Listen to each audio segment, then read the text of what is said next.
हम लोग देखेंगे। तो कैसे देखते हैं इस पूरे आप आयोजन को और क्या क्या तैयारियां हैं भारत की तरफ से? G20 की ऐतिहासिक सफलता और साझे प्रयासों से, सर्वसम्मति से, नई दिल्ली लीडर्स डिक्लेरेशन, जिसने पूरे वैश्विक दृष्टिकोण की एक नई दिशा दी है। आने वाले समय के अंदर P20 भी, जो पार्लियामेंट के संसदीय अध्यक्षों का एक मंच है, जिसमें दोनों हाउस के पीठासीन अधिकारी आते हैं, ये उन साझे प्रयासों को, जो पूरे वैश्विक दृष्टिकोण के लिए आज की आवश्यकता है, संसद के अपनी संसद के अंदर अपनी संप्रभुता के आधार पर और वैचारिक दृष्टिकोण को अपनाते हुए किस तरीके से इस लीडर डिक्लेरेशन के माध्यम से हम वैश्विक चुनौतियों का समाधान कर सकते हैं। लोकतंत्र के अंदर चर्चा, संवाद, सामूहिकता से काम करना, इस कार्यशैली के आधार पर मुझे लगता है कि आने वाले समय में P20 की ये समिट भी एक नया दृष्टिकोण विश्व को देगी। तो क्या प्रमुख विषय रहने वाले हैं, क्योंकि हमने देखा कि इसमें बड़े बड़े वैश्विक मुद्दों पर बात होती है और उसमें आम सहमति बनाई जाती है, तो क्या मुद्दे रहने वाले हैं इसमें बड़े? निश्चित रूप से भारत दुनिया का सबसे बड़ा लोकतंत्र है, प्राचीनतम लोकतंत्र है। हमारी डेमोक्रेसी, डेमोग्राफी, डाइवर्सिटी, ये दुनिया में आज अपनी अलग पहचान बना रखी है। इस समय जो नई दिल्ली के अंदर जो P20 सम्मेलन होगा, उसमें वैश्विक मुद्दों के साथ साथ जो समस्त देश के लिए ज्वलंत मुद्दे हैं, उन पर भी चर्चा होगी।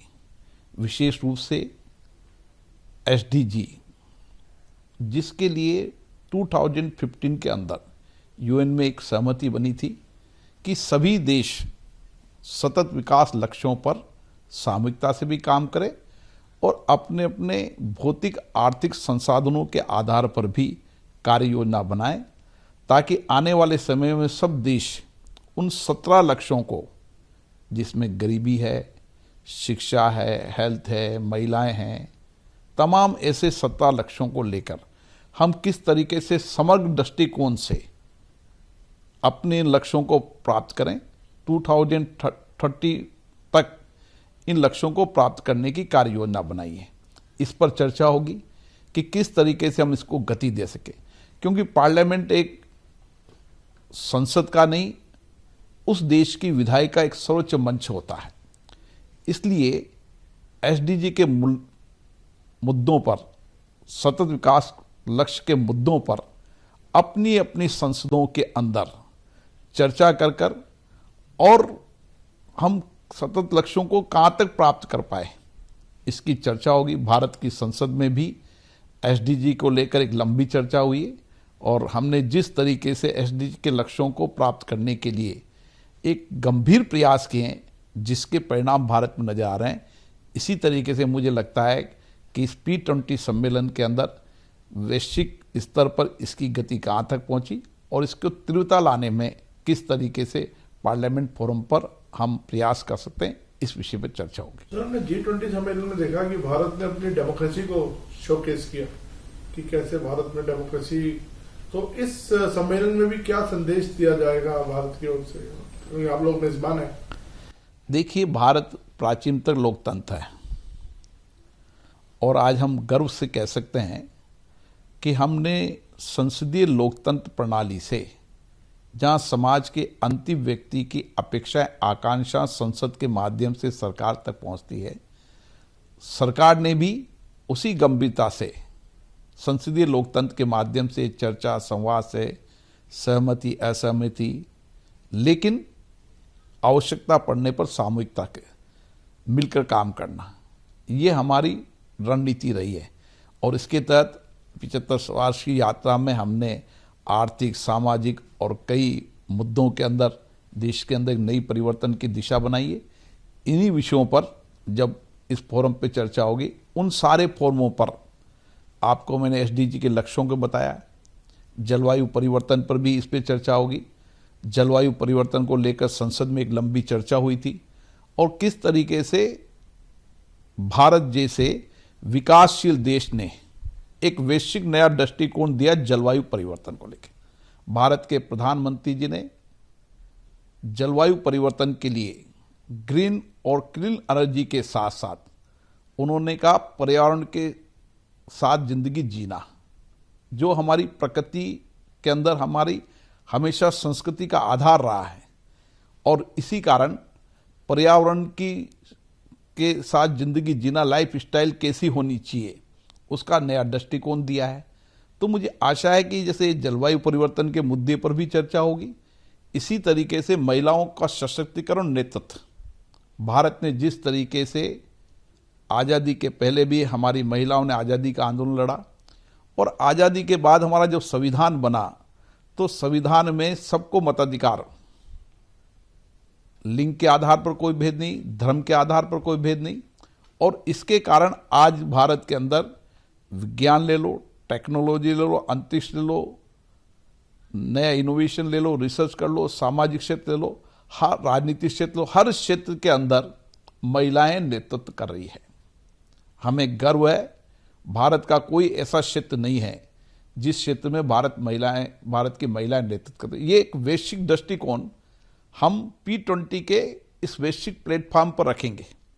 किस तरीके से भारत के लोकतंत्र के अंदर पंचायत की छोटी इकाई पंच से लेकर नगर पालिका, विधानसभा, लोकसभा तक सत्ता में भागीदारी, निर्णयों में भागीदारी, नीतियों में भागीदारी, कानून में भागीदारी, ये हमने नया दृष्टिकोण, वैश्विक दृष्टिकोण भी दिया है। हमारे गांव के अंदर भी महिलाएं सेल्फ हेल्प ग्रुप के द्वारा किस तरीके से आर्थिक सशक्तिकरण, सामाजिक सशक्तिकरण का काम कर रहा है, ये मॉडल है हमारे पास। और इसीलिए महिला सशक्तिकरण का विषय भी इसके अंदर रखा है। इन चारों विषयों को लेकर P20 के अंदर चर्चा होगी और इसका हम वैश्विक रूप से एक समाधान भी निकलेंगे और इनकी चुनौतियों से लड़ने के लिए सामूहिक प्रयास। आज जलवायु परिवर्तन में सामूहिक प्रयास की आवश्यकता है। पृथ्वी एक है, जब पृथ्वी एक है तो जलवायु परिवर्तन के लिए सामूहिक प्रयास आवश्यक है। जब सामूहिक प्रयास होंगे तो निश्चित रूप से हम जलवायु परिवर्तन के नए दृष्टिकोण को पूरा करने में सफल होंगे।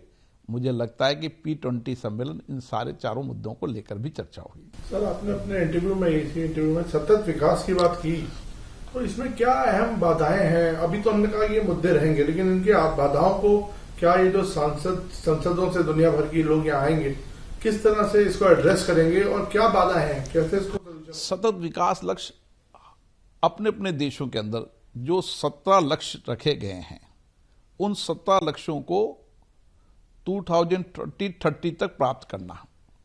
भारत में उसमें से कई लक्ष्यों को हमने प्राप्त कर लिया है। और आप देखिए, हमने तो देश का सबका सामूहिक विकास हो, इसके लिए कार्य योजना बनाई। आकांक्षी जिला, जो जिले विकास में विकसित जिलों से पीछे रह गए हैं, उनकी कार्य योजना बनाना, एसडीजी के जो 17 लक्ष्यों को उनको समकक्ष लाना और आकांक्षी जिलों को विकसित जिलों के समक्ष खड़ा करना। आने वाले समय के अंदर तहसील स्तर तक, तहसील, आकांक्षी तहसील को विकास की दृष्टि से जो तहसील विकास आगे उसके समकक्ष करना, ये हमारा सामूहिकता के देश का सबका विकास एक साथ हो। और इसीलिए हम उन लक्ष्यों को प्राप्त करने के लिए नए दृष्टिकोण से, नए विचार से, नई नीतियां बनाकर, जहां आवश्यकता है कानून बनाकर, हमने उसको लक्ष्यों को प्राप्त करने की दिशा में गंभीर प्रयास किए हैं। सर, एक और मुद्दा है, बड़ा मुद्दा है जेंडर इक्वालिटी, लैंगिक समानता। अभी हाल में हमने देखा कि हमारी पार्लियामेंट ने वुमेन रिजर्वेशन पास किया, तो क्या P20 को आप इस जेंडर इक्वालिटी पे क्या संदेश देना चाहेंगे? मैंने आपको पूर्व में जानकारी दी कि हमारी निर्णयों में, नीतियों में, कानून में भागीदारी बढ़े। ये पहले हमारे पंचायत, नगर पालिकाओं में 33% आरक्षण था।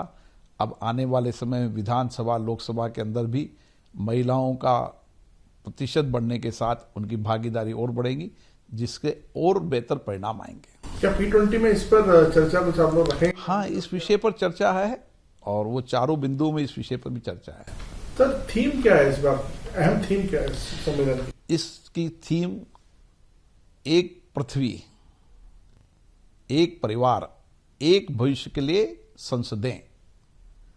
किस तरीके से G20 और G20 के आमंत्रित देशों की संसदें इन विषयों को लेकर अपनी अपनी संसदों के अंदर चर्चा करना, संवाद करना, सहमति बनाना, नया दृष्टिकोण देना, आवश्यक तो नीतियां बनाना, कानून बनाना, ताकि हम बेहतर भविष्य की कल्पना जो हमने की है वो बेहतर भविष्य की परिकल्पना को पूरी कर सकें। और इसके लिए देश की संसदों का महत्वपूर्ण योगदान रहता है, क्योंकि उन देश की सर्वोच्च विधायी संसदें होती है। सर डिजिटल इकोनॉमी या डिजिटल ट्रांसफॉर्मेशन और डिजिटल पे बहुत जोर रहा G20 में हमने देखा, क्या P20 में भी आप डिजिटल एक बड़ा मुद्दा रहेगा?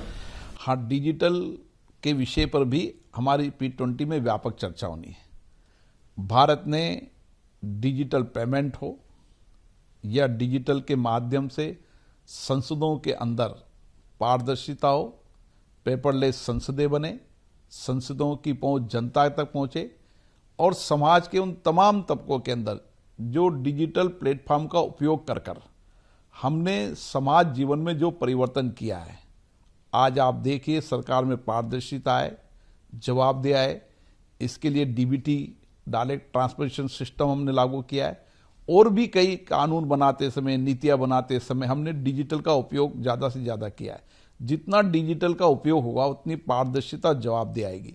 संसदों के अंदर भी इसी तरीके से डिजिटल के उपयोग से संसदों की क्षमता का नया निर्माण हुआ है।